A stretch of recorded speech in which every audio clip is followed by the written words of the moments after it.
Hey guys, welcome in. It's Unpaved with Sean Salisbury along with my guy Adam Sager. JB, who's normally on Mondays, know he had a meeting, but we, because of the doubleheader on Monday night, moved him. Plus, we had a technology issue, and it wasn't Sager, it wasn't me, it wasn't Triple E, and it wasn't JB. Rumble's technology issue that we got solved after I've done cooling off here for a second. When you're seeing red like I'm seeing right now, but we're 30 minutes late starting. It won't happen again, I promise you. Go to YouTube, go to iTunes, go to Spotify and every place else. I promise you this won't happen again, but you can always get us live on all of them, and we'll start at 12 Central most every single day. And it's a bummer because it's late. You guys deserve better, so we're sorry for making you wait. Appreciate your patience with us. We'll get it handled, or we'll get it handled. Does that make sense? So JB will join us Wednesday right at noon to catch up on the weekend stuff and all of that. And, you know, back to, listen, you're never going to get back to the reality of what's going on in our country. I mean, or we're back to the reality of what's going on in our country. Things sit you on your ear regularly, and the back and forth fighting segs that's going on in our country right now. Sports is needed today. Sports is definitely needed. It's just needed. Keeps me off Twitter, even though I'm enlightened by the great stuff that people care about somebody who just wanted to, you know, be a God-fearing man. I get the hunch that, and I don't want to talk about this long, but the same people that invented the cancel culture are now the ones bitching about it. Well, you know what? If you're going to root on somebody's death, you know what? I know a lot of people that have died in an unfortunate circumstances, and they were uncontrollable, or somebody's an automobile accident, or somebody fell asleep.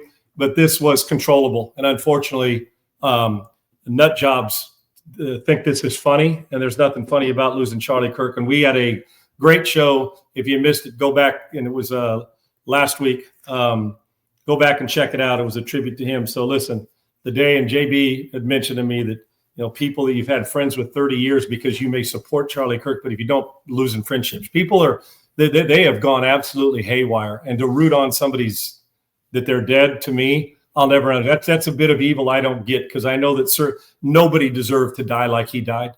And it just makes me sick to my stomach. But the hatred, because I told you last week it was us versus us, and it is.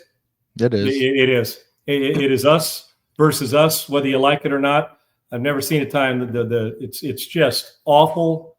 Great to see what some are doing, you know, that honored Charlie Kirk and his impact. Whether you liked his impact or not, he was impactful. Some think it's funny when somebody gets shot, and some even have subscribed to kill the kids and the wife as well. And all this stuff I hear, this trash, and they're laughing.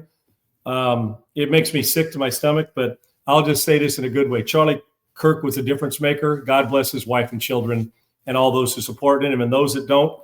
Not losing friendship if you don't support him, but you are losing a lot if you celebrate it. It's and you're exactly right, Texas for 80. Celebrating 2 children going up without a father is a mental illness. And I got news for you. Judging from some of the videos I've seen, there's a lot of fucking mentally ill whack jobs out there, and they all look the same. They all seem to look the same and sound. It's like they got some memo from their side that says, "Here, say this and do this and read this." And it wouldn't shock me. It wouldn't shock me. But man, it sucks to be you guys when you get canceled after you created and say, see, you can't go without a mask on, or if you say this, or if you don't support somebody getting their pecker cut off and then coming back a female, oh, how dare you not support men and women's sports? We'll cancel you. Fuck you. You ain't canceling anybody. Here's what's happened. You're getting canceled because you're out of control nonsense about rooting on. I would listen. George Floyd didn't deserve to die. No, nobody should have rooted that on. But you also asked to paint him as a hero. Okay, so Charlie Kirk, if you don't want to paint him as a hero, that's fine. But you sure as hell can't root for him to die. We'll all have our thoughts what a hero is and what a hero isn't. But nobody deserved to die like either one of those guys did. The only reason I say that is because I get people on social media constantly comparing the two. The truth of the matter is, nobody deserves to die, and you hope it's not in vain. And to wish it upon other members of the family and the rest of it, I'm not losing a friend over it. If the friend chooses to lose me over it because they celebrate it, I'll just stay away because that's not the type of human being I ever or even care to think about.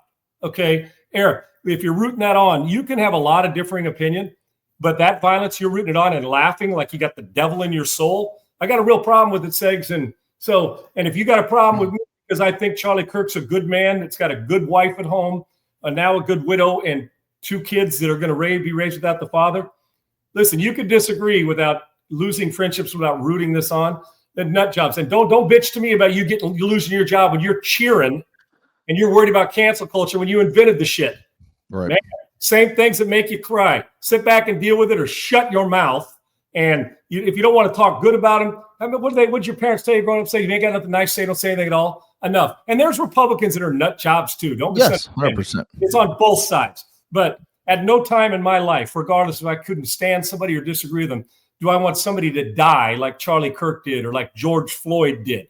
How you paint somebody a hero is your own business. But don't bitch one bit about, well, I lost my job because I said I was happy that he got killed and I want his wife and kids to get killed too. When I read that, it's like, really? Yeah.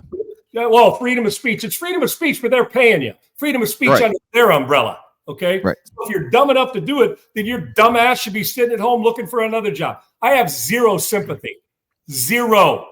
Okay. Zero. So save it. I saved this tweet.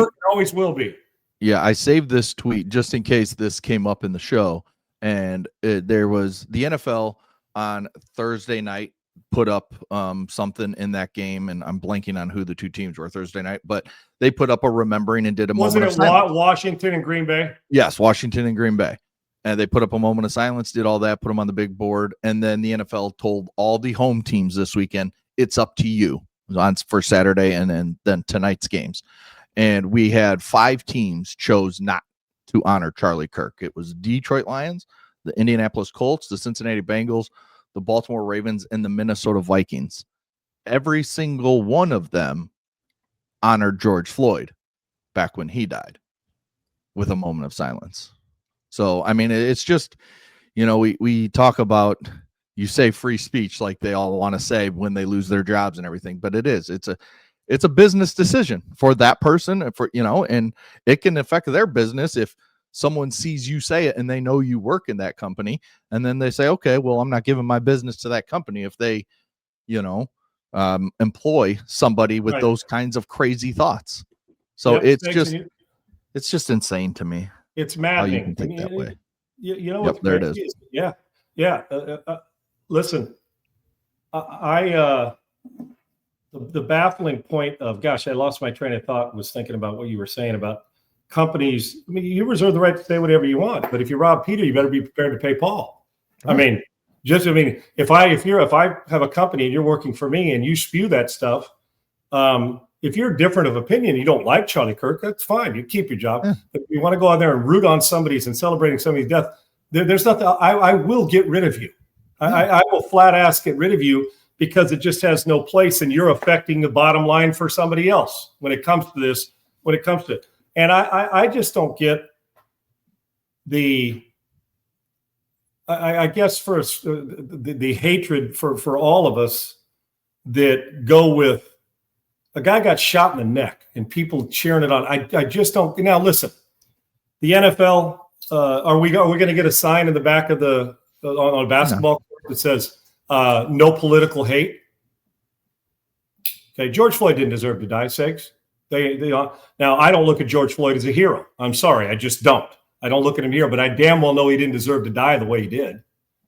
But I also know that whether you think Charlie Kirk's a hero, I think Charlie Kirk is he was a difference making, and just George Floyd obviously made a difference because moments of silence and people are still talking about it and the difference in their life that he might have made. I get it. Okay. But you can't vilify one and make the other the hero. Okay. Right. And for different circumstances, obviously, but both lives were taken the wrong way, and both lives were taken at a time, like I said, you decide how much you like either person's life, but to root it on, anybody that rooted on George Floyd dying in the streets was by a police officer is awful. and anybody rooting on Charlie Kirk and their family's death and death to his family and killing the kids and get rid of all of them. And it's absolutely atrocious. And Segs, what I was going to say is, and when you include quotes, when a guy says, I don't have any empathy, empathy means you can feel what they're feeling. Mm-hmm. And no, most of us can't feel what somebody's feeling, what certain families or certain people go through in their life. Then he said, but I do have sympathy. Sympathy, you can be sympathetic as opposed to, they're different and they have different meanings. But man, if you got a narrative and you want to put a quote up there, you'll make sure you cut it off so it looks bad. So I don't have any sympathy or empathy because I've lived it. They've gone through that cancel stuff. Then don't say something stupid because for clicks and think that people are going to like what you're saying. And businesses and companies, you don't like him, you don't like him. He just died. He died in a way. Charlie, we should be still having Charlie Kirk talking to college campuses as we before, and we don't. But I know this, that in the process of thinking that they disrupted this revolution, this change, all they did was strengthen another. They made it louder. They made it louder and strengthened the movement. It won't go away. So my whole thing about this is you don't have to love one or the other, or Charlie Kirk. I did, and I loved what he was about, and I love what he stood for, and I always will, and I'll never apologize for it. I'm Team Kirk all the way. But you also, in the process, if you don't love him, that's okay. But you sure as hell can't cheer. I guess you can, but the consequences are if your company finds out and they want to get rid of you, then you're gone. Now, Segs, one thing I do have to say before I want to get to sports. Charlie Kirk will never be forgotten, and his wife will make sure of it because she seems tough as could be. Yes. Is it so? And when I lead like certain police officers or educators or doctors, so I go into a hospital and I'm a conservative, even though I couldn't tell you right now one of my doctor's affiliations with their political party. I don't know. My eye doctor will give me LASIK. My knee doctors, I've had 5 knee replacement. I don't know who he voted for or what he thinks. But can you imagine going in now, Sigs? It makes me put my head on a swivel that way. First of all, if you have an opinion, we're all supposed to worry that we're going to get shot because we feel that we have an opinion on something. That's one. Right. Which no, you shouldn't. And secondly, that am I supposed to be concerned now although I'm not going to be, that you go to a doctor that you're sure they're giving you the proper treatment because you're a conservative? Are you getting? I mean, no, you're taking your 4-year-old child in there, wouldn't, or your grandkid? Aren't you thinking twice, Segs, if they're completely dominant? You can't even go get something printed. Did you see that at one of those print places where they're trying to deny and then they turn around? I don't feel sorry for her one bit, or whatever it is, whatever he or she, or whatever it is, pronouns they're using. I had no idea. So I just don't get it. But we're at a point now. You walk into a school and you know what? The object of a teacher is to educate, but it's not to educate on your political beliefs. It's to educate on what a school teacher is supposed to do. Yes. Inform them and then let them make the decision. Teach them math. Teach them grammar. Not teach them that they should be. That's exactly right. So and how to get to the answers, right, Seg? So to me, God bless Charlie Kirk and his family. And again, 2 kids are without their dad, and they always will be, which is a sad moment. But the spewing of hate. I can't remember a time when people in our own country seem to be fighting more now than they ever have. But I wasn't alive. I mean, obviously during the Martin Luther King and during civil rights movement. I'm talking about this since I've been grown up. I can never remember a time when it felt like people. And I can't believe it's true that people in our country hate each other this much over a vote. Right. Is it really? I can't believe it. And I can't believe that in any time in history you want to take a 31-year-old guy out who's engaging with encouraging dialogue, and then we're going to cheer that on from some. Boy, did TMZ try to pull off a fast one and try to let you believe they were talking about a car chase. If you saw that video, Sigs. Yeah. Goodness gracious. But regardless, it just the nonsense. It's so gut-wrenching to open up social media. It's awful. Well, and it's just coming from all sides. It's coming from everywhere. I mean, the dumbest thing I heard over the weekend was maybe one of the dumbest politicians we have in Nancy Pelosi, where she said, she towed the company line of, oh yes, all political violence is bad and all that stuff.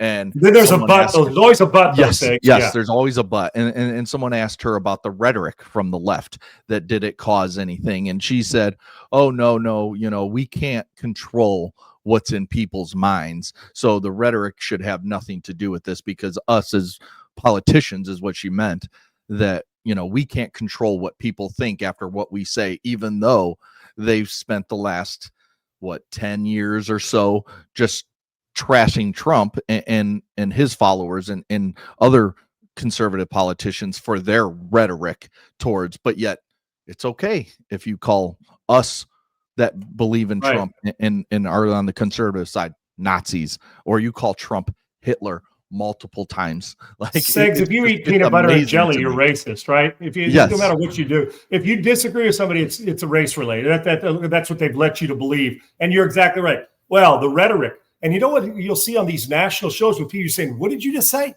Yeah, it'd be like, "Hey, man, listen, nobody deserved to die like that." Then there's this but the rhetoric he spewed. So basically, you're peeing in my face and telling me it's raining. You're saying, yes, 100%. He didn't deserve to die, but man, because he spoke about he didn't believe in abortion and wanted the border safe. Well, that's negative rhetoric. I can't remember the last time that somebody wanting a child to live was negative rhetoric. Right. It became come to the point that if you're straight and want your country safe and you want less taxes, that you're a bad person, and that's spewing hateful rhetoric. Well, guess what? It's amazing when it only goes down one street. And there's plenty of Republicans and conservatives that are assholes too. Yes, 100%. There's plenty of them that they're baiting people to say something negative. There's no doubt. But I can tell you one thing. I've made a lot of stupid mistakes in my life, but I promise you this: one of them ain't going to be cheering on anybody's death unless it's somebody who's like you can kill every single person involved with coming to our country and 911 and that 9/11 does that changed our country forever. You can take all them out. I'm talking about our people in our place, people that live here, innocent folks from any country, innocent folks, to be killing them and cheering that on. I got a problem with it. Yep. I got a problem with it. Charlie Kirk was an American, and Charlie Kirk also was a 31-year-old who didn't deserve to die. And to cheer it on makes you, I think, makes you a scumbag. And I'm talking to whoever 100%. cheered it on, and I don't care what you think, because you can't get rid of me. Okay, that's been tried. Okay, it's called the comeback trail. So I don't care what they say. And to kind of bring this around to sports, it feels like, and we need sports as a break. We need sports as a distraction. We need, other stuff, movies, music as distractions, as long as it doesn't, go in a certain way in terms of politically. But man, sports is just on this same, not the same wavelength, but it's damn near close where, a guy can't do anything. A guy cannot make one mistake. Yes. Are there bad quarterbacks? Yes. Are there bad pitchers? Yes.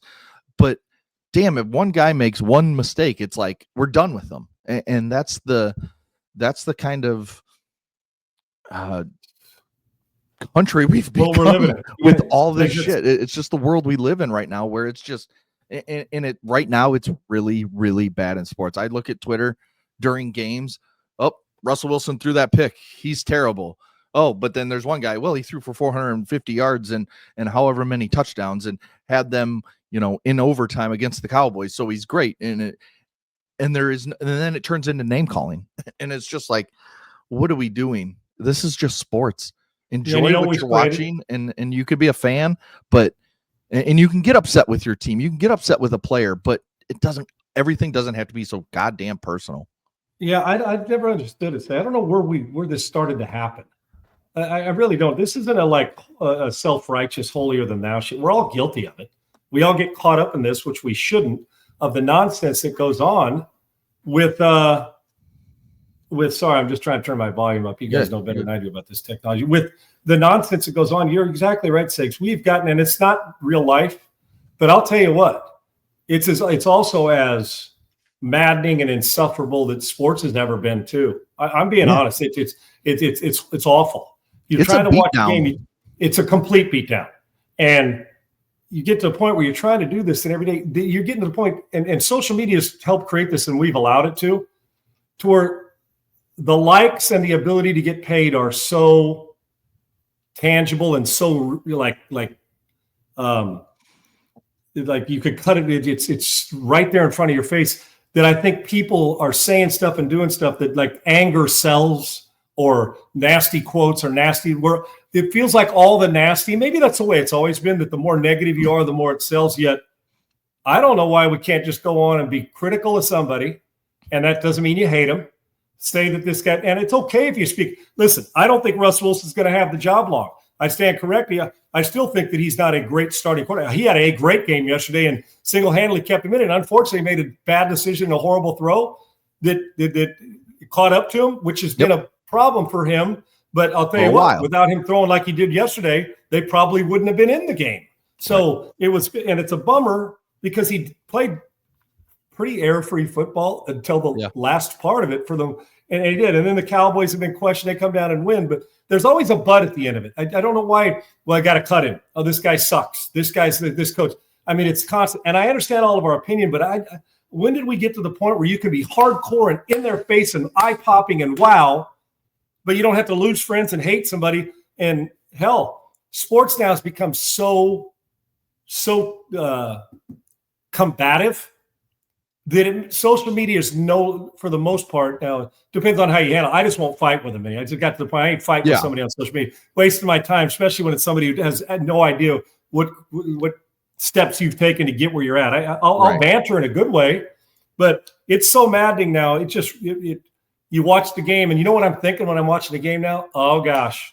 Yep. Wait till Trevor Lawrence and Liam Cohen get talked about on Monday. It's the end of his career. Liam Cohen's never going to coach again, and Trevor Lawrence is a bust because he waved off his coach.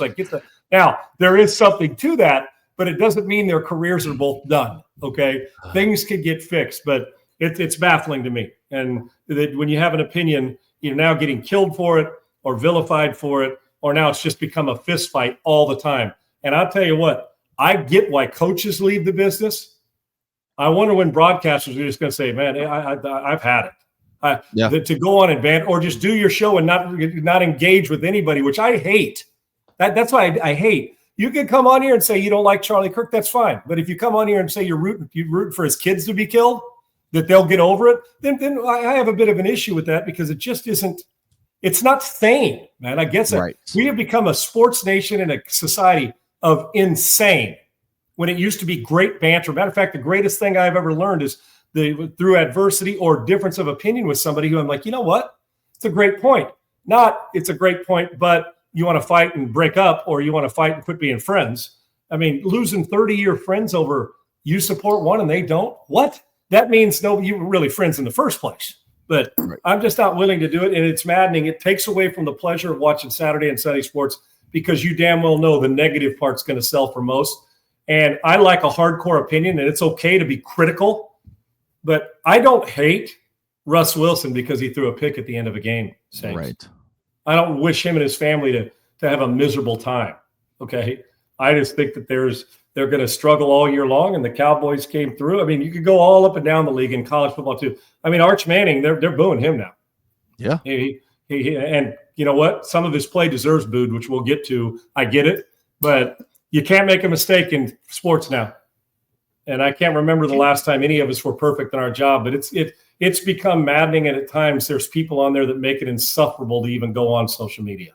Yeah, social media is what makes it so hard. All right, let's get to the first big topic. I mean, to me, it was the biggest news in the NFL yesterday because we had I thought a chance to be a very, very good football team. But when you look at this team last year, it's the exact same thing. And that's the Cincinnati Bengals losing Joe Burrow to the turf toe, to surgery. He's going to be gone minimum of 3 months, maybe out the year. Because if the Bengals aren't in a spot to even try and compete for a playoff spot, there's no reason to hurry him back this season.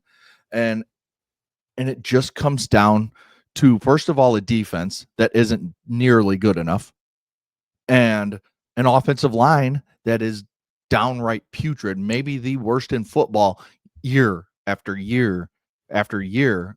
And what happens? Joe Burrow gets hurt year after year after year after taking hits, and you just can't sustain it. We've seen great, some call generational quarterbacks that just cannot make it through their career without injury after injury. And the name I'm talking about is Andrew Luck.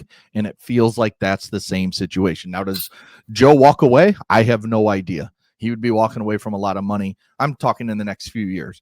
But man, it just sucks for the NFL to lose this guy who is one of the top 5 quarterbacks in the league once again. And now the Bengals, who have Jamar Chase and really good players, to me, even with Jake Browning, don't stand a chance to make the playoffs. No, and he's a good backup, Segs. Good backup. I don't know if he could. Yeah, he's a good guy to have because he keeps you in games, and I like his game.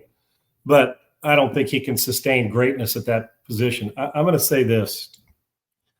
Because as pure pocket passers go, and a guy who's got athleticism and toughness and smart, Joe Burrow's at the top of the list for guys in this league. I think he's a great player. Yeah. And he's got his IQ, football IQ through the roof, all those things that have been well documented.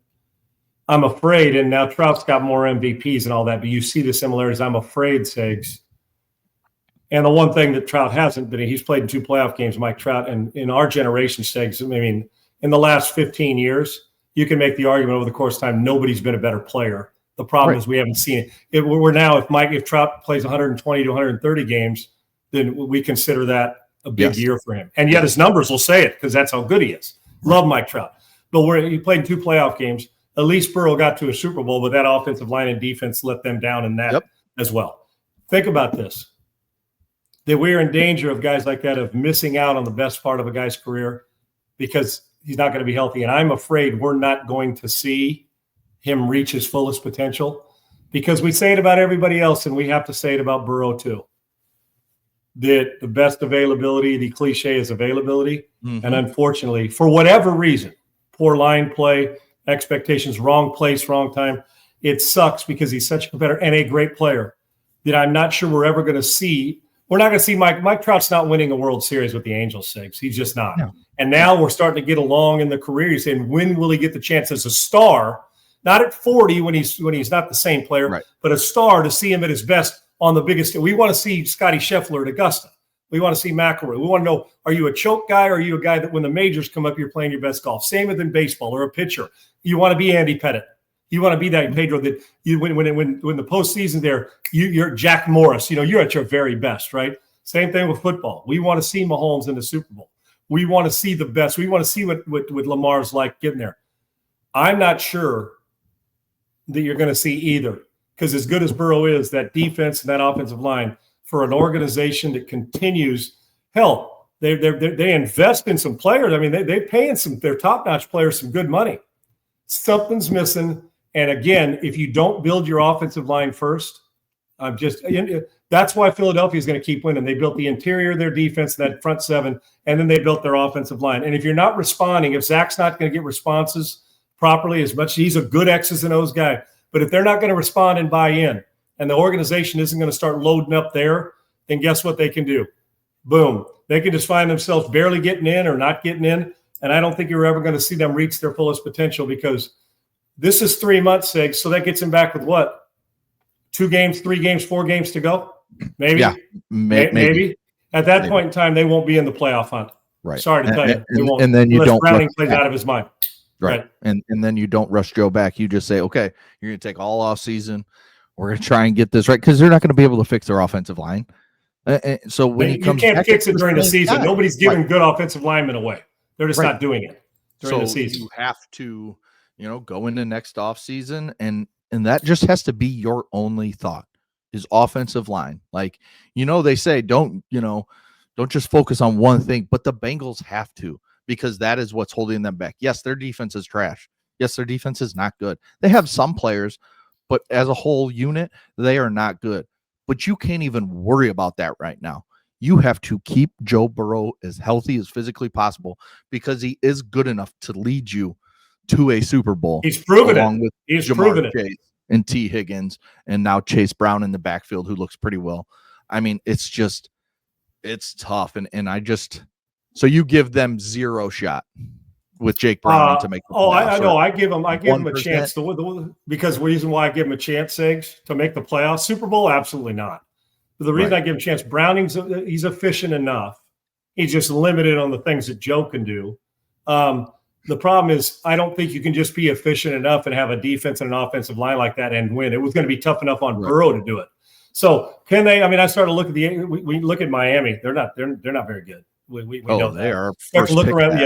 Yeah. You start to look around the AFC and say, okay, this team, the Chargers, the Chiefs are. Hell, the Chiefs now are in a chase mode, a big-time chase mode already. Denver has struggled right off the bat. We'll see who are the Raiders? Look like Chargers, tonight. Raiders, Houston Texans, who were supposed to win their division. Now the Colts are 2-0 and kicking ass, and Daniel Jones looks like the MVP of the league right now. I mean, you get my point. It's amazing what he's doing at a change up, at a change of venues and the way he's playing. So, Segs, no, I give them, put it this way. If you're saying, would I bet them to win a Super Bowl? I'll crawl 10 miles over broken glass if they win the Super Bowl this year without Burrow. Right. And then that's not going to happen. Now, people, I'm not crawling 10 miles over broken glass, but let's just say it.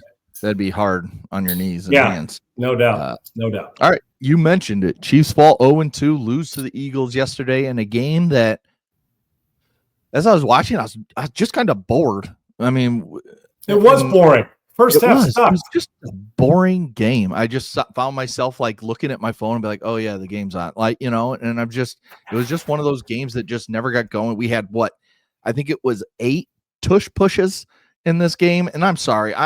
I love the fact that they found something that they are much better at than anybody else in the league. And you wonder why people can't emulate it. It's the weirdest thing. And I do wonder, and I like that they have that, but yesterday was it showed why it cannot be in the NFL, because they're going off sides and you can't see it as a ref. Well, maybe you can, and they're just not calling it. But I mean, the center's lined up over top the ball. His head's past the ball, so he's lining up off sides. Then you have the guard shooting before the ball even moves, and there's no penalties. And they did it almost every single time. And if there's a fumble, you can't see it in the pile, so they're just going to give it to the team unless it flies out of the pile, right? And now they've been so good at it that the officials just almost assume they get the first down. Like they never get stopped. And it's because if you're official, you just assume they get it because they are so good at it. It's like Tony Gwynn taking a strike. If he doesn't swing at it when he was playing, if Tony didn't swing at it, the umpire, it's got to be a ball. Yeah. Shit, Gwynn's not swinging it. I'm not risking a call to strike here because the guy's got the best eye in the world. It's the same thing. Listen, it's a boring, methodical. Even Dean Blandino yesterday goes, I'm over this push thing. And he's the rules. He goes, I'm over, basically saying enough's enough on the one they thought they fumbled. And you could just hear in his voice, he's like, I'm sick of talking about this damn play. Like, yes, it's done with it. Right. But they dominated. And so right now it'd be like, well, if you guys hate it so much, run it yourself or stop us. So, but it was even boring on their side. Jalen Hurts played methodical and efficient. They ran the ball well enough to win. They didn't really do anything great other than play damn good defense again. Right. And then, Fangio and Spagnuolo, both the two of the best we have on the planet. But it was boring. But I'd rather be Philly with a boring win than I would a Kansas City Chiefs team. I said last week, Segs, I just don't think the Chiefs are that good offensively. I just don't. Everything, they play sideways a lot of times. Mahomes' legs kept him alive on some things.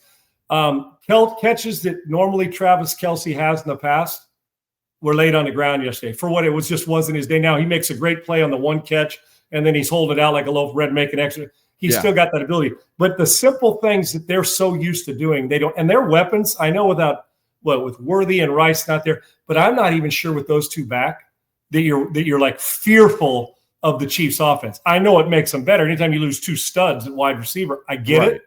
But Segs, I've got no fear other than when Mahomes is doing something crazy. They don't scare me as much as they have if I'm a defense in the past. No. Their offense, once again, their defense is going to have to carry them again to get them where they want to go, because who knows? And if somebody gets healthy, who knows if somebody has a hammy or something else. I think the Kansas City Chiefs, with nothing but respect for my favorite guy, Andy Reid, and for Mahomes' credit and how good Kelsey's been, but personnel or not, they're just not the same.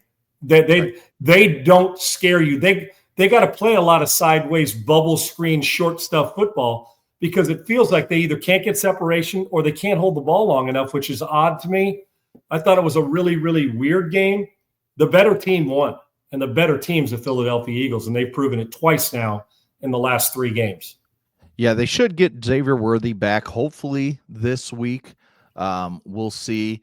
His ability to take the top off helps, no doubt. Yes, it does help. And then, so you have your 0-2. You have at the Giants, which a game they can win. Then they play the Ravens, which right now, the way they're playing, they're going to get boat raced. Yes, they're going to get boat raced. At least it's an Arrowhead. Then they go to the Jags, which I don't know what that is. That's a Monday night game.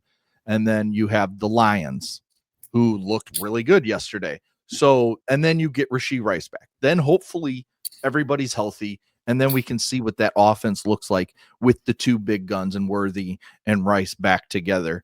And if Dr. J said, if all of a sudden if Miami really is going to trade Tyreek Hill, would he go back? Because remember what, and we know now, depending on what's going on with the court and arrested and all that stuff that he's got pending with, what was it, domestic violence charges? Mm-hmm. Is that what it is, Segs? Yeah. Is who the biggest second chance giver in all of sports is? It's Andy Reid. I mean, you look over the course, he gave it, Tyreek coming out to Kareem Hunt. He's done, I mean, he's given chances a lot, and Andy believes in that the rehab part of it. But getting Tyreek Hill would help. But right now, offensively, you squeeze one or two guys, and as long as Mahomes isn't killing you throwing the ball, there's not a lot of separation. They don't scare anybody right now. Yeah, it's just it's tough to watch. It's tough.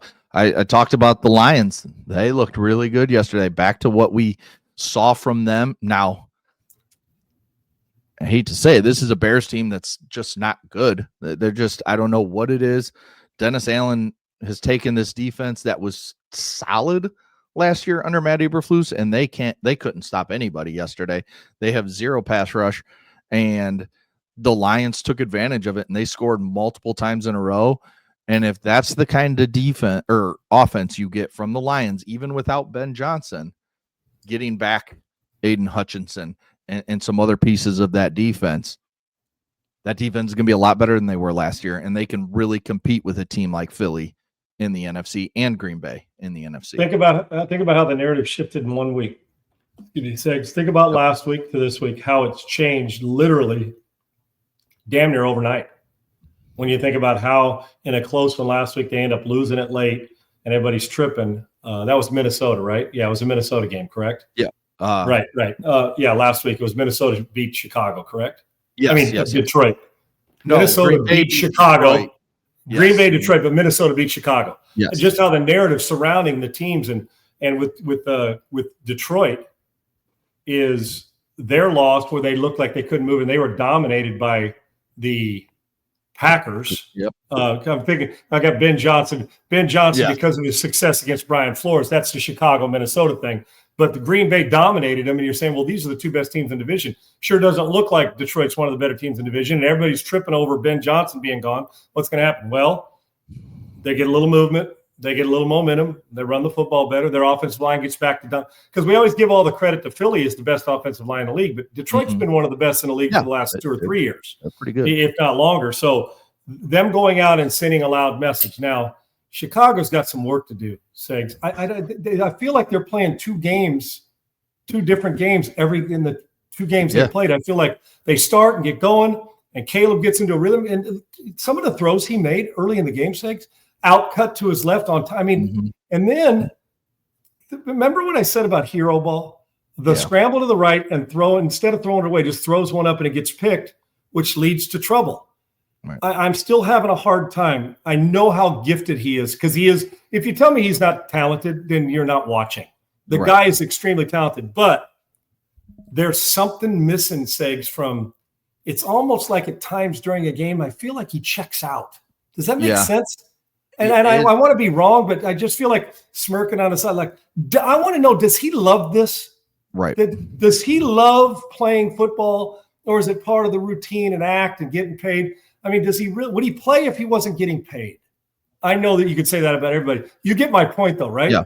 I believe certain guys, like yesterday, Scotty Scheffler is playing in this. What has he got to prove this year, Segs? It's an event. Right. They're kind of tuning up for the Ryder Cup. He said, fuck the tune-up. I'm going to win the thing.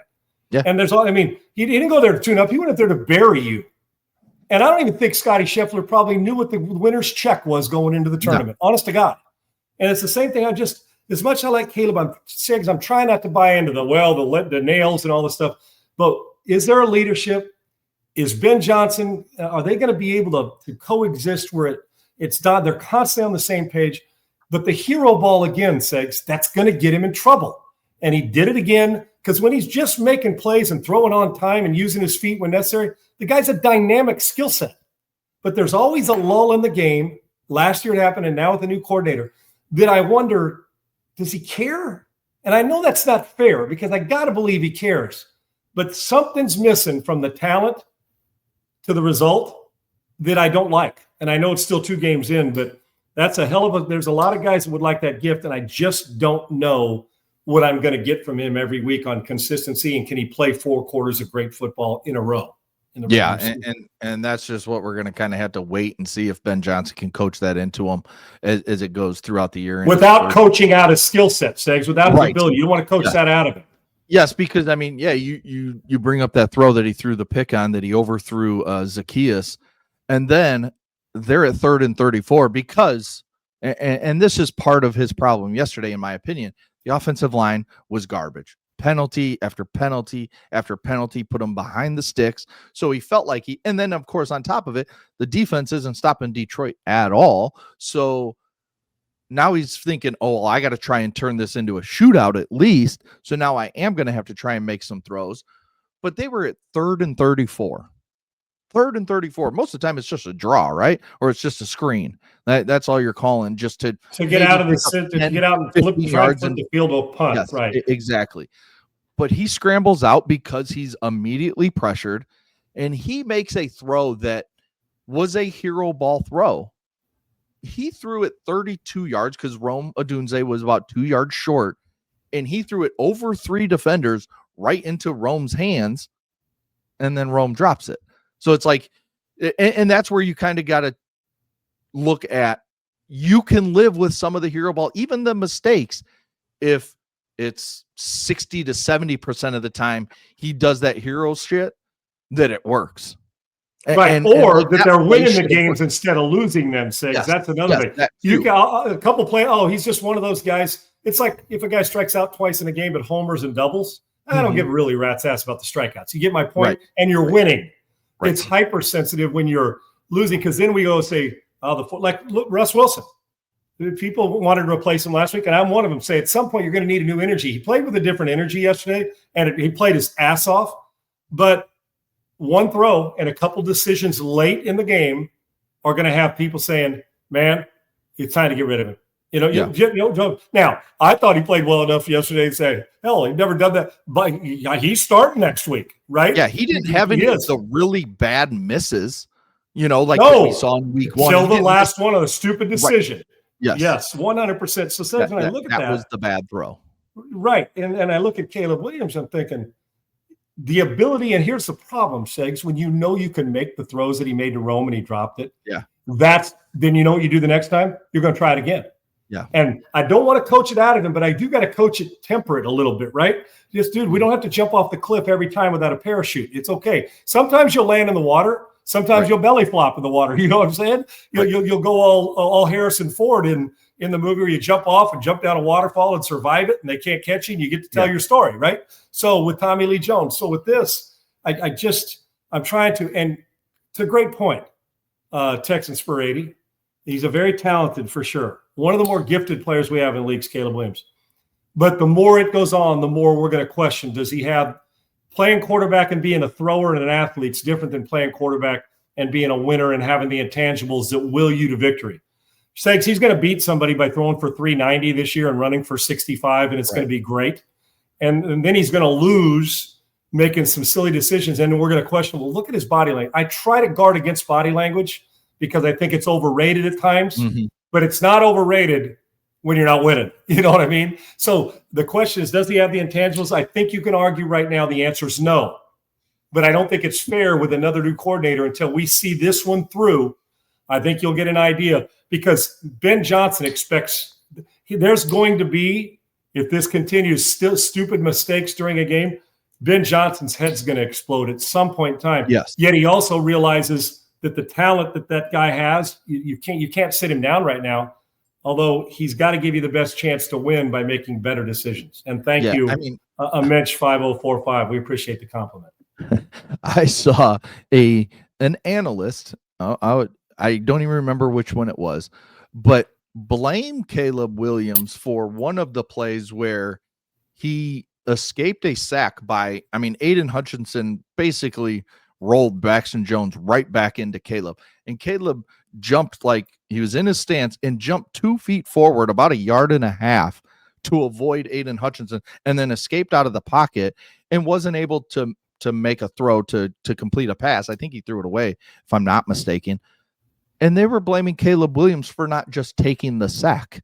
I'm just like, this is where I get frustrated with just the stupidity that we see from these guys trying to make hot takes. It's like, so this guy can make a great play to avoid a sack, but now it's his fault that he avoided it. He should have just taken the sack and lived with the 6-yard loss. Like, no, he escaped and threw it away or whatever, maybe even completed. I can't remember exactly, but it's just like, how are we blaming this on Caleb when the left tackle's being drove into him within a second and a half? Because it's fashionable, Segs. It's the thing to do. It goes back to the anger and that position invokes on people. You know what? I'll tell you when you can take a sack. When you're at the 20-yard line and you've got Aubrey kicking for you and you're Dallas, and you drop back on second down, and it's late in the game, and all you need is a field goal. And instead of throwing it and risking a tip ball, you take the sack at the 30, and the guy's kicking a 48-yard field goal, or taking the sack 20. You don't ever, now if you're at the 40 and you take a sack to the 50, then you're an idiot. Throw the ball out of bounds. But you don't need to play hero ball. There's a time and a place where a sack is the best play because you got a 70-yard field goal kicker in your back pocket that's like automatic from 60, right? So, but yeah, Sakes, I can't sometimes listen with the sound downs better off. But that being said, the frustration that I'm sure that Chicago fans feel because they've got some good players, Sakes. And you know what you're going to start to hear in Chicago, Sakes, because I know that you're with your Bears following, is you're going to start to hear if this continues. I hate to say it because it's not going to happen. Right. But that backup that's pretty good on your team. Tell me they haven't called for him at times already. Oh, they already do. They've been calling for him since he was. I love the kid. He's a competitive. Right. I love the kid, but Caleb Williams is he's Jake Browning 3 years at most. Yes. Right now, if he has to start every Padgett, I mean, he's a good player, but Badgett. I mean, what did I say? Padgett? No, Badgett. Yeah. And I love his story and how tough and competitive he is. Yeah. But you're going to see the Caleb Williams thing through because an organization never wants to admit it made a mistake with the first pick of the draft. And right now, I'd rather have him play boring football Segs for 4 quarters than exciting for 2.5. That's what I'm asking from Caleb Williams. And that's where it's going to be interesting to see if Dennis Allen can get this defense playing. And now today we found out that Jalen Johnson's going to be out for an extended period of time. Which we don't crushes know them because he's so friggin' good, man. And so it's going to be tough for Dennis Allen, but you need him to keep the Bears in games so Caleb doesn't feel like he has to throw them back into games if they get down early to Dallas next week, with Dak. And because without Jalen Johnson, how do you slow down Dak Prescott, CeeDee Lamb, Pickens, and others? It's like, how does it they work? looked like an offense yesterday, didn't they, Segs? They ran physical too. Right. Javonte Williams has been great through 2 weeks. I like this style. I'm with you, buddy. I'm with you. All right, let's jump to Saturday. Saturday night, Notre Dame loses the game. And there's multiple reasons they lost the game, but the extra point to go up 41-34, perfect snap you've held before in your career, and it just hit his hand and he just didn't finish the catch. How bad did you feel for Buckner in that spot? And this is where it's also kind of the negativity plays, even in TV, because they showed him 17 times leading up to them losing that game to Texas A&M. Notre Dame's 0-2. Man, is it going to be tough for them to make the playoff. You're not kidding. Yeah, I felt this thing. I mean, who does? Because he's going to see the picture of that in the video over and over and over. And over again. I'm going to tell you, though, I was shocked at how many points were scored in the game. I was too. Considering both defenses. If you'd have told me 21-17, 23-20, I'm all in. I was shocked at how easy the offenses made it look. A&M off to a really good start this year. I can assure you that Elko doesn't want to – he does not want to give up that kind of points, but he'll take the win any way he can get it, especially when you're playing – a team that was just a year removed from being in the final. 41-40. Both lost, what's that, 4 points difference in 2 losses against 2 good teams that are playoff hopefuls, Miami. And you know what? Kudos to Carson Beck, because I've challenged him, Segs, and questioned what was he going to be like. He's gotten into a rhythm, even though he threw picks. He's really playing really good football. And C.J. Carr, to answer your question, a hell of a career ahead of him, as does Ty Simpson in Alabama. Those 2 young fellas are playing some really, really friggin' good football. And William, yes, I played the position. For Burrow, I don't know. Turf toe, I've had it. It is miserable. To be able to, it is absolutely miserable. And plus, they're going to have surgery. So that isn't a pain tolerance thing. That's a structural issue. Because the one thing I won't question about Burrow is he pain tolerant tough? He is. Now, if he said, well, gosh, he's got a hangnail in there, an ingrown toenail, you take a shot in or whatever you got to do, take it, go. But when you're requiring surgery from that toe and you're going to be out 3 months, that's not the pain tolerance. That's something far different. But Segs, kudos to. It's going to be very difficult for Notre Dame. You get to 3 losses, and there may be a loss there. I don't see how you make it, even though you're Notre Dame. I don't think they can, because their schedule is not that challenging. It really isn't. They do not have a challenging schedule. Right. They've had 2 teams that if you win one of them, well, good. But they've had 2 losses, even though close ones, against 2 playoff caliber teams. And then you still got a rising Southern Cal team, right? I mean, when do they play, Segs?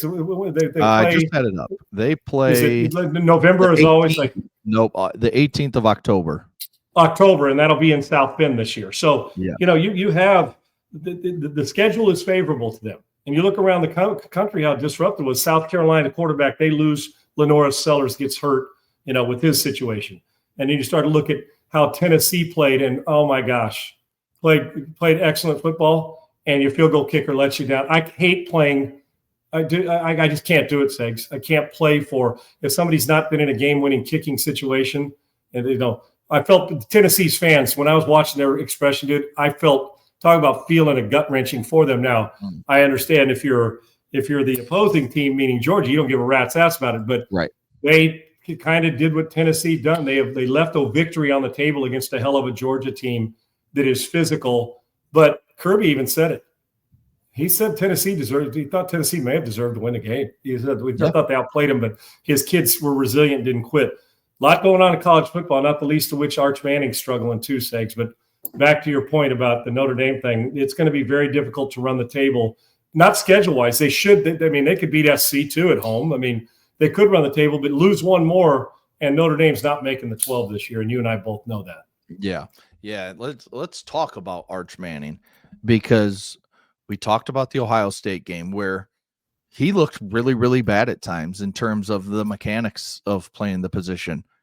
We saw it again. And I know you can't change mechanics in a week, but man, he just has that thing where he just kind of forgets. It feels like he forgets everything mechanically and just tries to whip a ball, and it just never works for him right now. We see some guys that can do that. He's not one of them at this moment, and maybe he can get to that, but it's tough, watching him play right now, especially with all the expectations of everybody had him as the number 1 or 2 pick in this upcoming draft. I mean, there's a much, much, much better chance that he's going to be the quarterback for Texas next year than it is that he'll be on an NFL team next year. Judging from 3 starts, he should have no desire to go play in the NFL because he ain't ready. Right. Not ready at all. As much as I love him and the Manning family, Segs, I'm going to tell you, and by the way, I'm with you, Dr. J. Texas is going to get awarded for an unimpressive victory against UTEP, and Notre Dame's going to get penalized for losing to 2 good teams. Yeah, I think strength of loss is also something that comes into play. That's just me. It bothers me a little too. That's for another conversation as we get closer to the playoff. Segs, I'm just telling you now, he's got major mechanical problems. Arch Manning does. Shockingly. His feet are rarely in great position. And his arm angle, he's throwing as if he's got an injury to his shoulder. I'm just telling you, he is. Listen, there's very few that can live 3/4 or sidearm down here and be accurate consistently. The guy in with the Rams from Detroit, now the Rams, Stafford's one of them. Very few. Off-schedule, Mahomes throwing those bubble screen sidearm. I'm talking about the continue every play, even in clean pockets that I mentioned. If his feet and arm are in a slot, Segs, that he's got to do something extra special to have the ball accurate. I'm telling you. And in all 3 games, there's been times against two really inferior opponents. And then you saw the throws he missed at Ohio State. There has been times early in these starts and throughout the game, in all three of them, even the one he threw 4 touchdowns in 5 minutes last week, there is something going on in every game where you watch him throw and you say, there's no way his last name's Manning throwing the football like this. Right. And mechanically, it's got to get fixed because, man, but then again, Segs, right now, the people who said, no, he's never going to be a player in the league they're rejoicing. I'm not rejoicing for it because I wouldn't rejoice if it was anybody, even if it's somebody playing my Trodes. I want him to have a bad game that day, but I don't want to see these guys suffer. I mean, you watch what Carson Beck went through at Georgia and revitalized his career. Arch Manning, now Segs, I don't know how anybody lives up to the hype and stays focused on the game considering what he's got to live up to, because even if he throws for 240 or 200 or 360 or 400, if there's a pick or a bad play in there, they get beat by a good team, it's going to be his fault, which is now impeded. And Sark doesn't look like he's calling his most confident games because the quarterback hasn't responded. They're not a top 10 team, top 10 talent. Their defense is nasty. We know their defense is nasty, but I'm going to tell you right now, the mechanics, just the visual I'm getting from it. And I don't watch their games the way that you'd watch as a fan. I watch him like I'm trying to watch everything he does and say, okay, how can we improve this? And what am I seeing? And Segs, that team right now, because the way the offense, the lack of flow in the offense, and unfortunately the way he's playing right now, I can name 15 teams in the league in a country that are better than them right now, playing better, more than that. Now, when all's said and done, do they get it fixed and they get a little momentum and he picks it up? Yes, but accuracy is so important. And you just can't keep having these moments and these lapses of bad mechanics because you're going to start running into, again, a tougher part of the schedule after this next one they have. And then it gets hard. And Ohio State ain't the only team that's going to do this. Right. I'm telling you, 3 games isn't enough for a body working 2 against lesser opponents. Right. But there feels like a lack of confidence. There's bad mechanics. There's believability. There's a lot going on that you're saying, man, put it this way. If his name wasn't Arch Manning right now, Segs, you would consider giving the quarterback behind him time. And it's not going to happen. I get it. You don't want to open that can of worms, but damn, when are you going to – you better spread your wings pretty soon here and get this figured out because guess who ain't going to care? SEC schedule. Right. They're not playing like a top 10 team, let alone the team that was ranked at the top of the country when the season started. It's just one of these things where, you just mentioned the name on the back of the jersey, Manning. We've seen it. James, LeBron's kid, Bronny, struggle. Gets drafted when he only averaged, 3 or 4 points a game at USC. Struggled. Was put in the NBA just to have that moment. You can tell me anything you want to tell me. We know 100%. They just wanted that moment of him and his son checking into the game together that opening night. That's all that was for, was that clickbait material. And the NBA, no one can ever convince me otherwise because he was not NBA ready. He was not draft worthy. And I think he's shown that he was not draft worthy that year. Shedeur Sanders, he played good at Colorado, but he never beat anybody really good. He never advanced them further, playing under his dad, Deion, with the Buffaloes. And then he goes in and he's a 5th round pick. It is tough for these kids to live up to the hype.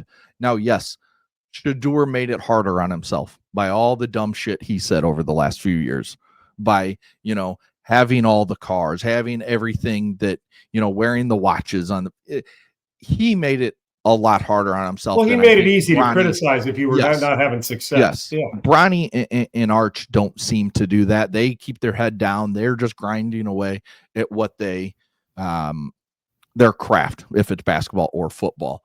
But it's got to be tough for these kids knowing what's on their back. I mean, I remember Michael Jordan's kid playing at Illinois, and he was not very good. He ended up at UCF with his brother, who also played basketball down there, and neither one of them were very good basketball players, but they got an opportunity to play college basketball because their name. And it's tough when you're a kid or a nephew or a family member of some of the greatest we've ever seen in that particular sport. Elway and Montana both had quarterbacks as sons, and neither one of them really ever finished. Right. I mean, they did. Imagine those expectations. Are you kidding me? Just like you mentioned LeBron, and just like you mentioned Manning. In Eli's case, Brady's kid is a quarterback exactly, growing up. You really got. I don't know how you. I mean, you got a chance, but the expectations we placed on them before we even know what they can do, because you saw them play high school football in Louisiana. We're so into parlaying out the potential, we forget the production and letting the kid grow into a position. We don't allow that anymore at any level. No, it's amazing to me, Segs, because have we ever thought, and I'm not jumping in, this question's going to be asked. I'm not ready there. Now, Tiger's kid, yeah, but that's an individual sport that relies only on you. And I think there is a difference there, because you're not relying on a guy catching in a certain system. You know your system. It's the guy that's coaching you. His name's Tiger, knows how to get your club to square up. So I think it's a little different, but there we're not having millions of people watch Tiger's son week in and week out, learn his golf game as he's going, like we are Arch and Brian. Where everybody else, if that guy doesn't play well, then he loses. In football, if you don't play well, a whole organization suffers, or in baseball, if you don't pitch well or whatever. So, but I'm sure his grind is different, and Tiger is, but we also have to understand that not every one of these kids is built the same as their pops, or as built like the other guy, their uncle, or whatever. There will come a time, if this doesn't pick up, where we're going to say, unless it changes, was it fair to label Arch Manning who Eli and Peyton were? And the answer right now is no. It's not fair anyway, but it's part and parcel of being a big name. You know, it happens in Hollywood, it happens in sports, it happens in music, it happens all over the place. The expectations placed on him. Listen, Segs, I'm wondering if he has one monster game against a good team, does that kickstart him, right? But if this continues where it's just an offensive struggle, and quite frankly, a lot of their struggle is because of the way he's throwing the football. If that continues to happen, you're going to be faced with some decisions. We're not there yet, but there's already people across the country that are saying it. Arch has got to play better if the Texans are going to get there. I believe in him, but I also don't think you should have a problem with anybody criticizing his first 3 starts. They have not been good.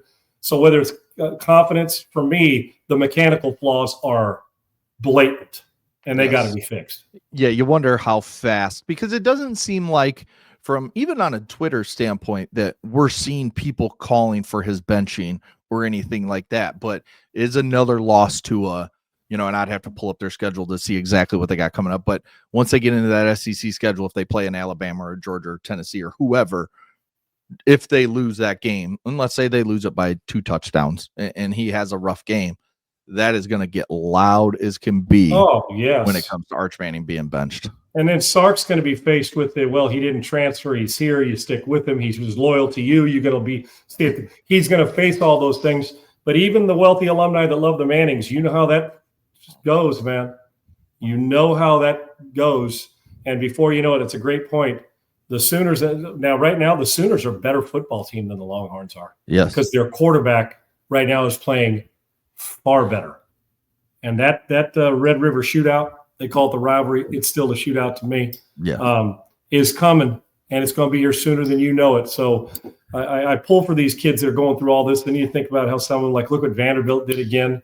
Yep. I mean, it's been impressive to see some of the great stuff. But we're not shy on criticism, and which gets me back to the NFL real quick, Segs, just to validate what you saw with Trevor Lawrence. And by the way, I'm hoping Arch pulls out of this, but you know what? He's not above criticism, we said, and he has not played well. That Trevor Lawrence, Liam Cohen thing, here's what I don't like. I felt like Cohen, listen, you try not to embarrass your quarterback, but we also got to toughen up with the stuff. If it's criticism, he's your subordinate. You don't do what you did. I thought it was disrespectful to wait to blow him. You didn't wave him off like, okay, I got it. It was like, don't fucking talk to me. Yeah. That I already think that Trevor Lawrence has got a long way to go before. I mean, he's not a bust, but he's not the first pick of the draft. If you redrafted, he wouldn't be in the top 10. You drafted him, all that potential, but speak about something missing. Something is missing. They're not a great franchise either. They're just not. Something's always missing from there, unfortunately, from them. But I know the fans expect something. Lawrence was drafted, but you see this. Now, I don't know what Cohen was saying to him as a first-year head coach, but one is when you do that to a quarterback, it's like, can't you get over to the sidelines and then cuss him out and do that? Where it's like when somebody throws their arms up when you throw an incomplete, like, man, don't do that. We'll have the conversation over here. And on the other side, regardless of what the coach does to you as a quarterback, well, I think we're making a huge deal. People fight and argue all the time on the sidelines, but when a camera catches it and he blows them up, I can't imagine Brady doing that to Belichick. They may MF each other on the sideline. Right. There's a certain respect that I think, even though Liam Cohen's got a long way to go to earn it, to get buy-in, Trevor Lawrence is his quarterback. And if your coach is cussing you or doing that, guess what? Nod your head, get your ass back in the huddle, and then go deal with him on the sidelines and say it. I saw Bo Nix and Sean Payton get into it on the sideline. Yep. He walked by him, and Sean Payton basically chased his ass down. Bo Nix turned around. They got into a heated discussion, went about their way. We'll see how it goes from there. Some coaches actually like that contention. They like to go, so they want to know what kind of fire's in your belly. Right. But the optics said disrespect both ways at Jacksonville. The question is, did they handle it afterwards? And did the coach call him in and say, we're not doing that and I shouldn't have done it? Or how did they handle it? Or are they just going to let it go because, well, it's competition, it's heated battle? The optics look bad because of the way Lawrence responded and how emphatic Liam Cohen was. That can fester into something really bad if you don't get it taken care of immediately. And this takes me to one point, and then we'll wrap up the show. And we got plenty to talk about tomorrow with more NFL games, more situations. All, right? Yeah, and we're sorry can't do it all in one day. Technology, yep. But we've talked about Trevor Lawrence. We've talked about Caleb Williams. We've talked about Arch Manning. We've talked about, and I'm more focusing on the top picks in the NFL draft at the quarterback position. CJ Stroud had a rough second year. How is he going to bounce back this year? How much of it do you put on organizations as a whole? How much do you put it on coaching? And then how much do you put it on player in terms of when we look at Caleb Williams struggling, we look at Trevor Lawrence struggling, we look at Bryce Young struggling, CJ Stroud, I mentioned the second rough year. And I can go on and on with other players. Drake May struggling a little bit, but also makes some good throws. Jaden Daniels had a great first year.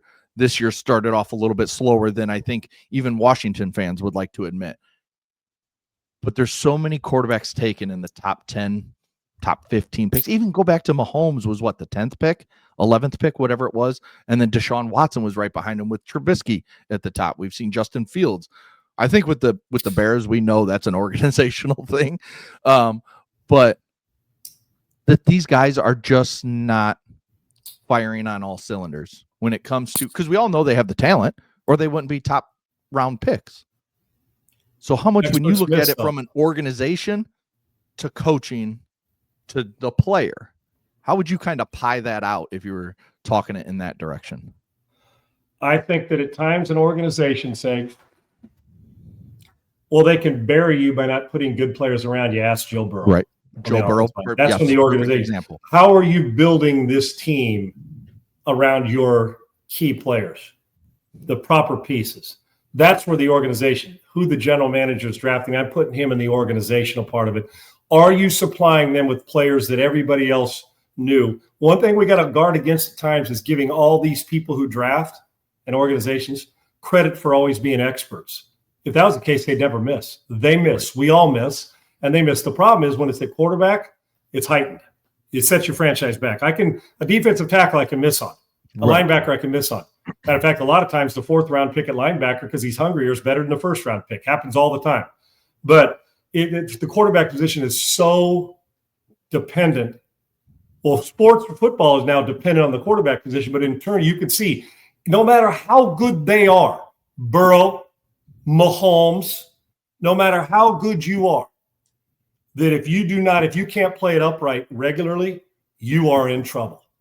And when you're not doing, or defense doesn't get stops, and then you're more pressure on you to score more, you are in trouble. So that's for the organization. It falls to me, Segs, on the next two, on the coaching and development and on the player. Now, I have never once gone into a game. Now, you wanted to win for the organization, but at no time in playing a game or being around people when the game started have I ever thought, man, I want to do this I want to do it for the fans. I want to do it for your teammates. The organization is just the ones. It's like, I want to win for them because that's my organization, that's my team. But you get my point. You're not thinking about them, but you are taking into account coaching and who they got in front of you and what kind of plays you're making. I do. And I think we give so-called guys that have been in it or experts Sometimes they miss, and sometimes they don't teach it as well. Just because you're a teacher doesn't mean you're a good one. I mean, check our education system out. Just because you're a teacher, just because you're a coach, doesn't mean that you know how to reach the 4 different bodies in a quarterback room, or 8 different receiver room, or defensive line. The ability, that's why I always go back to buy-in. Listen, I care more about buy-in than I do liking any coach. And when you get in there and you can get each guy to buy into whatever his strength is, then you're good. So I do coaching. If people who don't think coaching matters are out of their friggin' mind. People can coach good out of you, and people can coach good in you.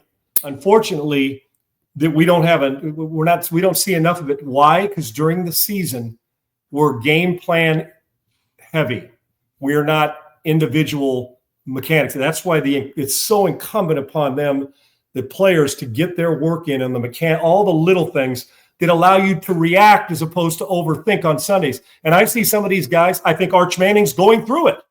I think he's having a hard time going through the expectations and trying to live up to it, trying to get in the process. The simple things of mechanics and doing it right have eluded him in the first 3 games that hopefully he can get back. So it comes down to me, Segs, and I hate to say it, and I'll say it again, but I hate to say this because I do think coaching gets in the way. Play calling and the rest of it. That's why you got to spend time with them and get on the same page so you know what you're good at.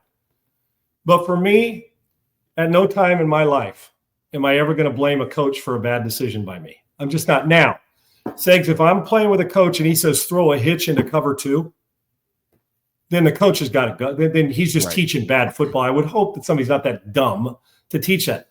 But I get right into what lonely, and I know it goes, we hear this and it's kind of cliche, but the lonely work, the players around you. Are you bought in? I don't know. Does Trevor Lawrence buy into Liam Cohen right now? Or even though we assume, the Chicago Bears are getting a great play caller and a great head coach, we don't know what kind of head coach he's going to be.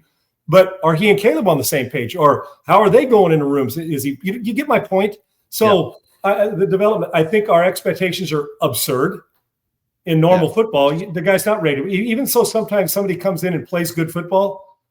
As a rookie, sometimes it's a little bit get a beginner's luck because you don't even know really what you're doing. You're just reacting. And that's the truth. Matter of fact, it's the same. Think about it a second. I'll just use this in my golf comparison. And I don't mean this that I'm a great golfer. I'm getting better. And I can play, I can compete, have fun with good golfers because at least I can compete, right? But when I first started golfing, honest to God truth, and this is how I apply it to quarterbacks in some situations or players, I was a great putter, not a good one. I was a great putter. Because you know what I did? I walk up, I look at the green and the slope, and I say, it kind of reminds me of a quarterback. When somebody right now still to this day says, puts a football in your hand or you go stand, I don't even need a rangefinder, and I'm at like 70 yards, I'm going to tell you, without a rangefinder, between 70 and 80, within a yard or two, would it look just with the naked eye, because you can kind of get a feel for it, right? But I was a great putter because I just look at it and get a feel and thought, okay, the problem is it took me too many strokes to get to the putt where I could make it. Right. Now, you know what I did when I realized I could putt? Didn't work on it very much. I just got a great feel for it. And what do you do? I read Golf Digest. I turned on the TV. I read it all. And 18 different people have 18 different putters, and a mallet putter, the blade putter, and different tall or shorter. Do you bend down? Do you flex your legs? And then I started reading Golf Digest and Golf Magazine and watching more of this. And you know what I went to? I changed putters 3 times. And then I changed my grip. And then I quit looking at it. Now I look at it and say, well, I know that's right to left, but could it go left or right? And then and I became too technical in my mind. So you know what I started now, what I'm doing right now? I'm on the green and I'm thinking about everything that I need to do. There's clutter out the ass in my mind. And the worst part of my game right now, honest to God truth, the most is putting. And I got way too, I overthought it instead of just react. I'm trying to get back into it, but you still fight against it. You say, well, wait a minute. I saw the guy on TV who's Dave Pell's petting it. Said, I should be a great, I'm watching it. Well, what do you feel comfortable doing? I think it's the same thing here. What happens, Segs, you get locked in as a player is you start to see things and how you're supposed to, and you forget to play. You forget just what guy to play. And I think that we have a lot of guys that get to a point where they get so technical, they clutter up their mind and they forget just to react. Because when you were reacting at your best in anything, aren't you better at it? I know I am. That doesn't mean ill-prepared. But once the game starts, we prepare the 6 days. Dude, you got to fucking let it rip. When I was at my worst as a quarterback, overthinking coverage. Well, man, it's a strong safety blitz. But what happens if, well, don't borrow trouble. And I think you get caught up into that. And so what happens is clutter begat indecision. Indecision begat late. late means bad things when you're playing in the NFL Right. or a high-ranking college football conference, and it becomes a problem. And I think guys overthink it to the point. Great point here by Jordan Spieth. Spieth was as good a player as there was in the world 5 years ago. The guy was lights out. He was Scotty Scheffler. Look who struggled, even though he's on the Ryder Cup team, who's had an awful year, is Colin Morikawa. He's changed caddies like 5 times this year. So what happens is you start to think, well, it's somebody else. It ain't me. Well, when I got the ball in my hand, I don't give a rat's ass what the play call is. Make a smart decision. Goes back to hero ball. Okay, it's not all going to work. Throw the check down and we'll tee it up again. So I think the ability to – the number one thing for quarterback, aside from the mental and emotional toughness I've talked about on here, is to be able to let go of clutter and go play, man. Just react. I've never met a quarterback who overthought it that could sustain greatness. The best ones I saw, prepared, I'm good, let it rip, man. Let it rip. Hell, the best games I've had is when you in your mind have convinced yourself you don't care. When you do care, I'm prepared. But you know what? I'm not going to overthink this shit. Cover two's cover two's cover two, and I'm going to attack it. Right. And I think sometimes we overanalyze, and when you're in football, like I said, you blink and you're late at quarterback, the play's done. You got no shot. Do you feel like it's kind of the same thing for the coaching? Like, let's just say the offensive coaches right now in the league, where it feels like they're all trying to one up each other in terms of, well, you go this deep. Well, I can go this deep in my playbook and I can start adding plays. And it's at some point, it feels like we go too far in terms of like, oh, I'm going to scheme this up so crazy that the defense will never know what's coming. But the problem is you've made things so crazy on your offense that your players are even kind of like, what the hell is going on right now? And that should be able to mess with a quarterback as well. I mean, it goes back to when back in the day when, and my boys right now, they're 10, they run T and they run spread. They run like 3 different formations, and they just beat those, let's say 15 plays into the ground, and it allows them to kind of just play free. And yeah, I mean, they're 10, so they're not going to learn as much because they know what they're doing and they're confident in it. Right. And it seems like sometimes, even especially with young quarterbacks coming in and having to play immediately, like we see across everywhere, that with this offense that is so in depth, like if you're a yard off, if the wide receiver is a yard off, the quarterbacks are taught to throw it to this spot. Well, if that guy if he cuts it a yard short, it's an interception.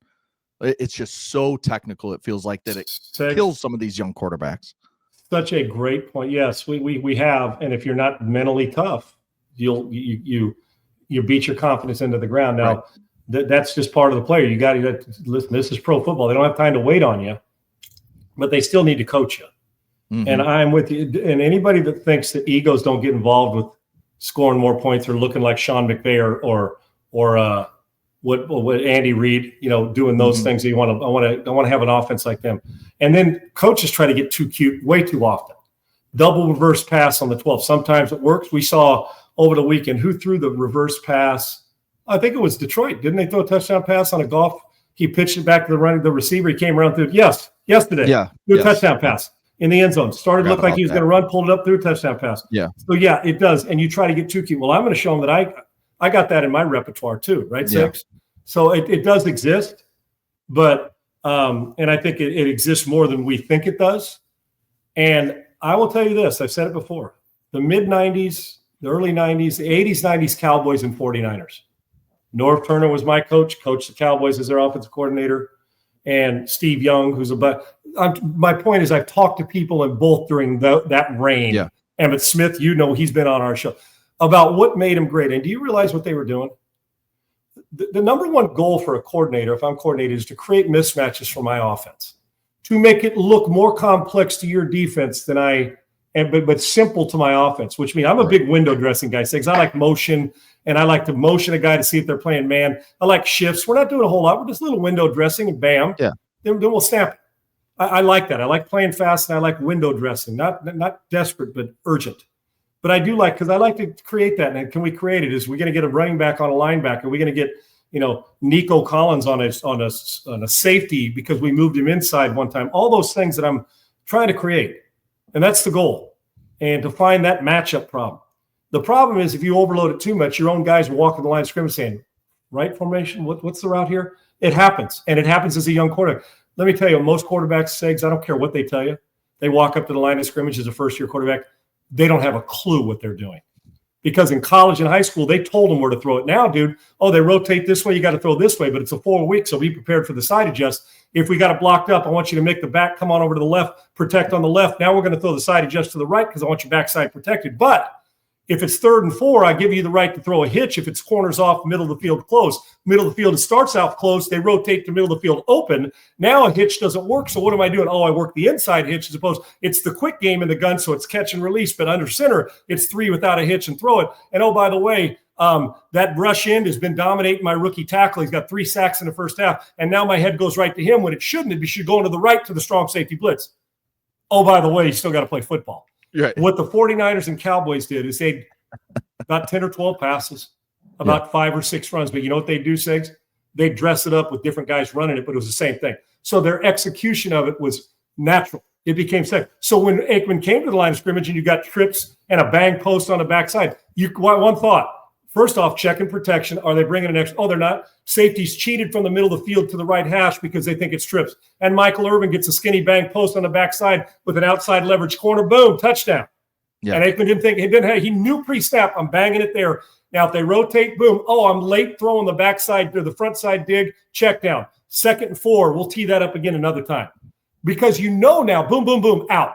Getting through everything. A young quarterback's like, even when you think you're like, then what does their head do? Segs, watch him. Head goes right to the rush. Yeah. Boom. Now you come back up, the window's already closed. Now you're late to the second window, so you're looking at third. Now all of a sudden, you're saying, could you block Michael Parsons for 3.2? Hell no, I can't block him for 3 seconds. I mean, you 2.5 if you're lucky. I got See how that starts to add up, and then you get your ass kicked. And then you got to come back and do it again. So what are you doing? You're gripping a little harder. Hell, I thought Daniel Jones couldn't play. Apparently, they've cleared the clutter out of his mind. He's playing out of his ass. Steichen helping him.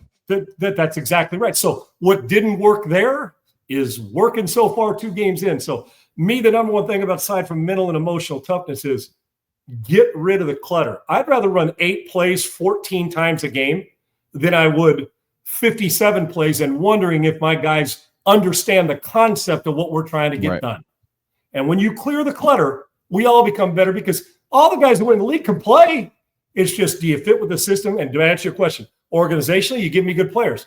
Coaching, are you coaching the coaches and are you teaching, not just yelling and screaming? And as a player, are you putting in all the other stuff that goes with not just the 2 hours you're on the field or the 2 hours in your meeting room or the 5 hours in your meeting room? Are you doing all the other stuff that allows you to clear clutter? When does clutter come? 6, indecision, right? You start borrowing trouble and chasing a ghost, and before you know it, you're late. And like I said, 2 places you can't be late, 6. At the batter's box when somebody's pumping 100, you ain't catching up to that high cheese, and you ain't catching up to a coverage that if you're late getting through it, if you're late to the first one, what happens now? I'm late to the second one. By the time you get to the third one, it's closed down and you're laying on your ass and then trying to be a hero. We're all in the vicious cycle of desperation. Watch the quarterbacks tonight, Geno, whoever, if they're under control and they're feeling it, the way the Chargers should be going into this game confident out their ass, right? Yeah. Watch, and you'll see the decision-making process of these Stroud and anybody. Baker Mayfield looks like he's making good decisions. Yep. He's gotten confident now. It's taken him 3 or 4 teams, but now look at him. He's in control. I'm anxious to see it all, but it's such a fragile position. And we just named a bunch of guys that are going through it. Daniel Jones was left for dead, and now everybody's so glad that he's the quarterback in Indianapolis, right? So it's crazy, and we can't get it all in 8 hours on a show. That's too much clutter. So we clear out the clutter. We'll be back doing it again tomorrow, brother. Yep. Well, that'll do it for us. Enjoy Tampa at Houston tonight. This is the first game, and then we got the Chargers visiting your Las Vegas Raiders. And I'm interested to see how Ashton Jeanty continues on in his rookie season with some good players around him. With getting Geno Smith at quarterback, I think will really help Jeanty. And they finish in second place in that division, Segs? Well, with the way Denver started, right? Yeah, we still got to see a few more, and like I said, let's get Kansas City, Rice, and Worthy both back. Now, how are they? Can they get to 3-3? I think without those guys, or without Rice, let's say. And then I think Kansas City could kind of take off and still be a sneaky team. But with the way they're playing right now, they look old. They look slow on offense. They look a step behind everything, don't they? Yeah. Segs, you know what's going to happen? Andy will figure it out. They'll get the two guys back. They'll trade for a guy. They'll go on a 9 straight game win. And they're going to be like 13-4 at the end of the year. Yeah, and we're just like, no. Say, hey, home field advantage, and Mahomes has got 40 touchdown passes. Like, oh, what a shot! Okay, it's going to be like, well, Allen. I'm always reluctant to say, man, Kansas City, they're not very good. Their offense right now is not. They are not good. Yes, they are. They are not good. But it's Mahomes and Andy Reid. Put it this way: I got a fighting chance, dude. I got Brady and Belichick. I got a chance, regardless of the rest of the personnel. And Mahomes and Andy Reid, I got a fighting chance. The problem is they're right now playing lightweight football against heavyweights, and they've been beaten back-to-back weeks by a couple, one for sure heavyweight and one in the Chargers trying to be one. And tomorrow's sake, some we will. And UCLA, who else lost their job? Virginia Tech. Virginia Tech. We'll talk also about how quickly are we supposed to move on from quarterbacks and coaches and coordinators. The patient friendship thing, or I don't care if you're my friend, you got to go, son. That's what we got to decide in his quarterback. Where's your loyalty lie, and how much should there be? UCLA's program right now is abysmal, dude. That Rose Bowl looks like a swap meet, okay? It with really a does. smattering of people. Matter of fact, swap meets will have more people come to their game than UCLA is. Right. And I'm not saying that because I'm a Trojan. It's a hard watch. We'll have to figure out who is available, who would be good picks for these two programs in UCLA and Virginia Tech, because Virginia Tech can be a sleeping giant. It's a great, dude, it is a sleeping giant. It's a great place, a great home field advantage. That's a job people will stand in line for. I'll tell you what, if he was available, you know who'd go try to get him today? They try to go pluck South Carolina to get Beamer. With Beamer, Shane Beamer there. He's not going anywhere. But you also don't be the guy after the guy. And after the guy, you do not want to be the guy. I know there's been 3 or 4 guys since his dad is not the coach, but just keep doing your thing right now. You don't want to go fall after your pops right now. Go build something at South Carolina before you think about that job. And Pat Fitzgerald's going to be in the mix for a couple of these. You watch. Yeah, that is an interesting name I've already seen. And with what happened at Northwestern and kind of how that's all shaken out, you feel like he's going to be in the mix for some of these. I also want to talk about something Shedeur Sanders did, not recently, back earlier this year. And then Theo Vaughn made a bet with the Vandy QB. What does he win? Because he did win the bet, but what does he win? We'll talk about that as well. Quarterback pimping out mobs, but I know it's talking to Theo Vaughn's like, well, hell, I don't want any money. I want to. Who's this? He's got her circled. Classic bet. Hey, man, if we can beat him, I don't care what you do. Mom can take care of herself, and I'm sure Theo's going to be humble in the rest. Whether he goes on it or not, that's a classic bet, and it worked for Vandy. They're playing some. That's a good. I'm telling you what. Go ahead and blink on Vandy, and they'll find a way to beat your ass, as we saw. They always seem to beat somebody in the SEC that they shouldn't, and they come up. Or maybe they should now, Sigs. Maybe they should be. They should. No doubt. Yeah, they should. All right, well, that'll do it for us. Enjoy Monday Night Football. We'll be back tomorrow here at noon Central, right here on Unpaved. Thanks to Sean, Laura, Triple E. What's up? On my putting in my game right now, and I'm going to get to the range, and then I'm going to go play 18 holes. And you know what I'm going to do? Putt for like 3 minutes and then hit the range. Right. The same things I said here and told you that I got to get better at, like I was. I'm going to go work on it for about 3 minutes and then just go play and realize, Sean, no wonder you're 3-putting 10 greens, you jag off. So you'll there you go. Putt the first green. We all know it. I can friggin' guarantee it's got to land in the hole for the fairway for me not to put the three putt on the opening green. I promise you that. We'll do it again tomorrow, brother. Great stuff. Yeah, you enjoy the golf course. Thanks to everybody who listened, and we'll be right back here on Unpaved with Sean Salisbury. I'm Adam Sager. Thanks, guys.